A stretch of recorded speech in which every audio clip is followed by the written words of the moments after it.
Welcome into Power Plays presented by Bet365. I'm Tim Kalinowski, joined by Michael Leboff and Nick Martin. The three of us, we make up the podcast Line Change Action Network's NHL betting podcast. And our show we do Monday through Wednesday. We don't do anything on the weekends. That's why we give you this for Saturday's slate, three best bets. We do it in a draft style and it rotates every time. Where'd we go, fellas? 2-1 last week, I think it was. I think we had a good week. Yeah, I think 2-1. Either way, I'll just say we went 2-1 because, if you want to go back and check it, by all means, give us another view. In the draft order, Nick Martin is first. It's a pretty exciting slate, but I think a lot of these numbers are actually pretty good. So I'm interested to see what you pick, Nick.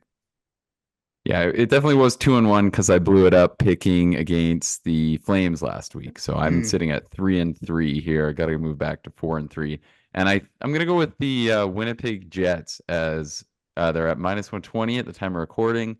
I like it to -125.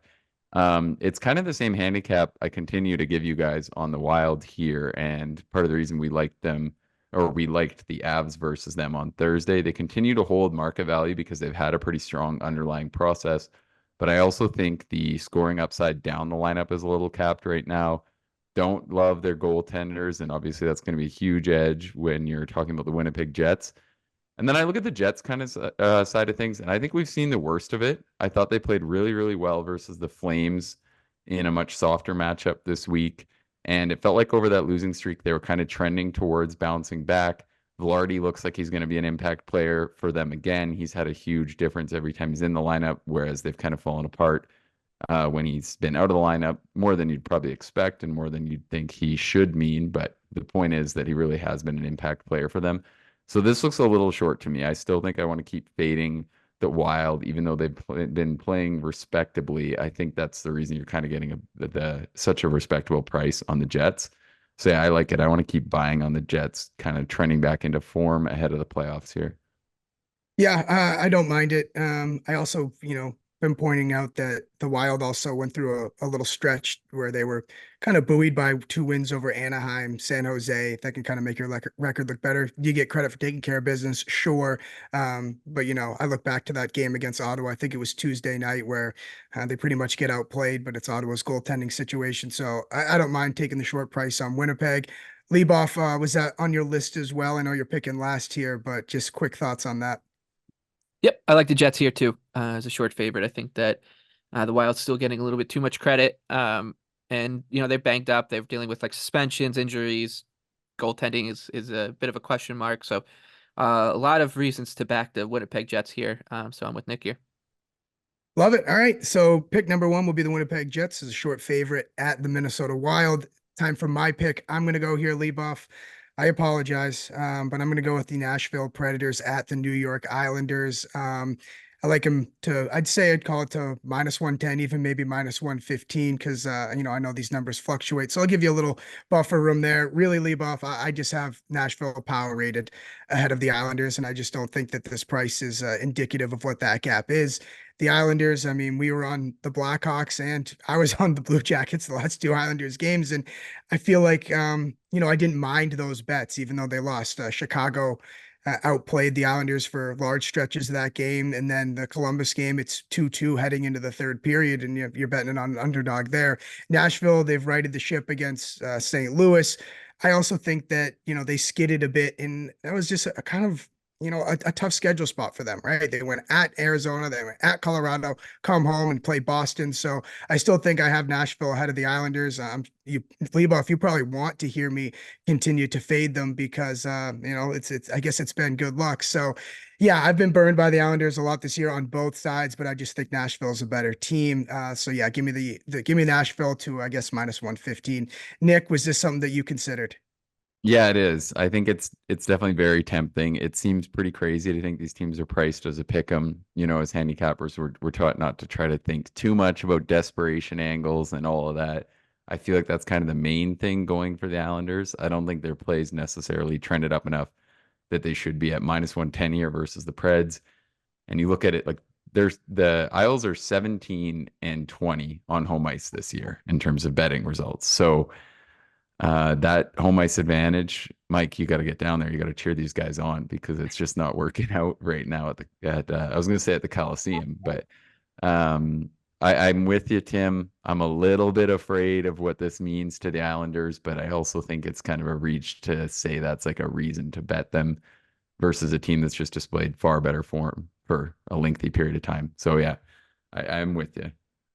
Yeah, I mean, also too, the Islanders have kind of gone back and forth on the road. They're home, they're away for a game, come back home. It's I guess not necessarily a tricky schedule spot, but I think all in all, there's nothing really nothing, as you would say, Leboff, nefarious when it comes to the schedule here. This is just a battle of two teams, and Nashville's probably in. But you know, I'll ask you, Leboff, where are you leaning between your heart and your head here? Well, you guys will be thrilled to know that the Nashville Predators have a bit of a reputation among Islander fans. The Islanders have not beat Nashville since Doug Waite was their head coach. He was the coach before Barry Trotz. I think it's 0-9-2, the Islanders against the Predators in their last 11. And a couple of those, including the first time they met this season, have been on last second goals by the Predators. Nashville scored, I think, with like 40 seconds left to come back from 1-0 down with like 6 minutes left in the third period this year. A couple seasons ago, looked like a game was going to overtime. Noah Dobson just rimmed one around the board because he thought the clock was expiring and it landed on Roman Yossi's stick and he scored with like 9 seconds to go. So it's been a bit of a bogey team situation for the Islanders. Not that that stuff matters, but it is just funny to note. I will be in the building in all likelihood. And Nick, you'll be thrilled to know that I've been at a lot of these games, and I think I've seen the Islanders have lost 10 overtime losses on home ice this season. I think I've been in the building for 7 of them. So it's been quite a season on the island. I do think you guys are right though. Like the Predators are the better team here. The Islanders looked really good against the Blue Jackets on Thursday night, but when you dive deeper into that, like the Blue Jackets were playing in a very messy lineup situation without Johnny Gaudreau, without Boone Jenner. They lost their starter for the night, Daniel Tarasov, midway through the first. It was not a full complement of Blue Jackets, and the Islanders still weren't really able just to like put that game away until late. So I do understand where you're coming from. I'm not going to be on either side of this.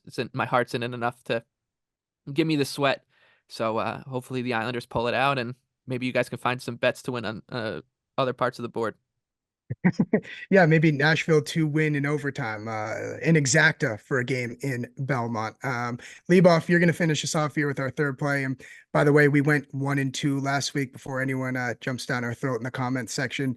Leboff, you had the dog and the Yotes, and it came close against the Rangers, but that game was just out of control last Saturday. So before we get to your pick, I wonder if it's a dog, wonder if it's a favorite. Feel like it's going to be a Leboff dog, but before we do so, I got to let you know that Bet365 doesn't do ordinary because Power Plays is presented by Bet365, and that's why you get more boosts with them than anyone else. Every day, they power up the odds on hundreds of bets to give you a chance to win more. Bet365 boosts specific markets, your winnings, and even parlays, and they don't stop there. Keep an eye out for their biggest and best odds with the incredible Super Boost. Check out the boost and see why it's never ordinary at Bet365, 21 plus only or 18 plus in Kentucky, and present in Arizona, Colorado, Indiana, Iowa, Kentucky, Louisiana, New Jersey, Ohio, Virginia, and now North Carolina. Gambling problem? Call 1-800-GAMBLER in Colorado, Indiana, Kentucky, Louisiana, New Jersey, Ohio, Virginia, or 1-800-BETS-OFF in Iowa. T's and C's and restrictions apply. On to this first weekend of April. Leboff, finish us off. Yeah, I mean, I'm having a tough time deciding between a couple of big dogs, a couple of our favorites. I'll say that my honorable mention will go to the Montreal Canadiens, but I'm gonna go. I got to get the San Jose Sharks in here. Hope it might be the last time we can pump the Sharks Tigers tires on the show. But they are in a really good schedule spot, I think, on Saturday night, taking on the Blues. It's a 3 p.m. local time start at the Shark Tank. The Sharks are plus 190 catching the Blues the Blues are obviously a huge favorite, and the Sharks have been awful basically since the trade deadline. This is what we see out of these bottom dwellers when the bottom falls out of a team where the bottom has already fallen out of, like it can get really, really ugly. But I do expect like a little bit of an effort, better of an effort from San Jose, a team with a gaudy 100 minus 134 goal differential. But St. Louis played a must-win game against the Nashville Predators on Thursday night, and they lost it. They left it all out there, almost had a brilliant comeback, and this Blues team deserves full marks for hanging around this playoff race. But it looks like the the fat lady's singing a bit here, as they're now 7 points behind the Kings, who've won 2 in a row.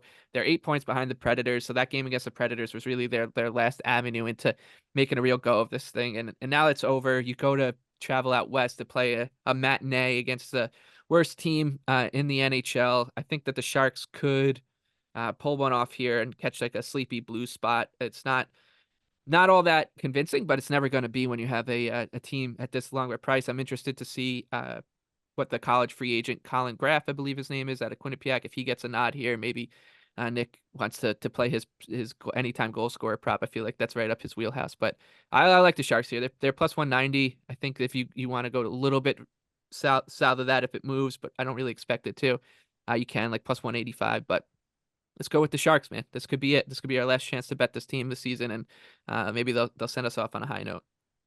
Oh, we'd love to go out with a bang on the San Jose Sharks. Dream crusher situation for St. Louis. Nick, are you buying into that? I'm close. It makes us kick ourselves because I know Mike was close to drafting this last week and didn't, and the Sharks went on to win 4-0 in St. Louis. So that will tell you that they're, can skate with this Blues team. You're not going to hear a lot of rebuttal from me talking about fading the Blues. I've been pretty big on it the second half. Hasn't worked out great a lot of the time, but I do think that they're not really like a true playoff team and that they've been overvalued a lot. Haven't been a great road team either, and I can see the argument with maybe the bottom falling out. I'm just afraid that the Sharks really are this bad, and this is just kind of the fair number for them at this point in the year. So yeah, just a little indifferent. Yeah, I'll tell you what, Leboff. I hope a lot of people haven't been betting the Sharks too many games this year, so I hope it's only been a handful of times. And when you do get to bet them, it's quite the ride, to say the least. They certainly have to punch up, and a lot has to go their way. But on a loaded sports Saturday, I think I'm willing to take that ride with a half unit. I'll dip my toe in and join you on that one. So just to recap, Nick led us off with the Winnipeg Jets as a short favorite over the Minnesota Wild. I gave you the Nashville Predators over the New York Islanders, and Leboff finished it off with the San Jose Sharks over the St. Louis Blues. Reminder, Power Plays are presented by Bet365. We'll catch you back on Line Change on Monday, Tuesday, whatever it is, whenever we record. There's more games to be had. There's more games to be handicapped. Everybody enjoy your weekend.